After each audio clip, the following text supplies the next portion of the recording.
TIPE production. Well, it's a KUSHIE King Dancehall rider, small but big engine. Sinise ndiri kushota kunge mimba, apana nondimisa. Nemoto ndiri kupisa, madinga ndiri kutisa. Apana nondichisa, nini ndichavapisa. Nyangwa kandikandira zvitsinga. Kuri kudanzo, we are madder than them. We are madder than them. Tina nguva yekutamba pulo. Tiri kukanda panze, tiri kukanda panze. Kuri kudanzo, we are madder than them. We are madder than them. Tina nguva yekutamba pulo. Tiri kukanda panze, tiri kukanda panze. Tiri kunagisa uri kupanika zvekudadisa pageto keta vese vona vachabhilivha. TIPE ndati ndipe beat ndiri muchiki madinga ndoita ziki. Tell them say atafaya mina fear them, atafaya mina fear them. Atafaya na the place I'm not rehearsa tichazoreka. Kuri kudanzo, we are madder than them.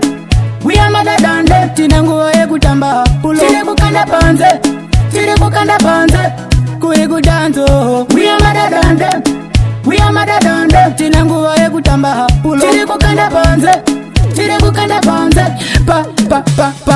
Pa vari kupanika ne zvatirikuita. Sitani danzo raita ngoma ndiri kudadisa. Keta vari kupanika ngoma ndiri kuririsa. Tiri ve-action park ndina DJ Clash. What TIPE usavakwata ndevemaprati aiwo ndevemasasi esoti vakwati. No matter what tovakika nekarati. Kuri kudanzo, we are madder than them. We are madder than them. Tina nguva yekutamba pulo. Tiri kukanda panze, tiri kukanda panze. Kuri kudanzo, we are madder than them. We are madder than them. Tina nguva yekutamba pulo. Tiri kukanda panze, tiri kukanda panze.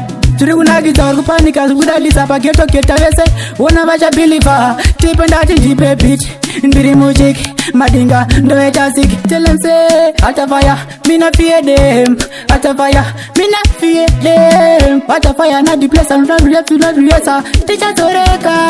Kuri kudanzo, we are madder than them. We are madder than them. Tina nguva yekutamba pulo. Tiri kukanda panze, tiri kukanda panze. Kuri kudanzo, we are madder than them.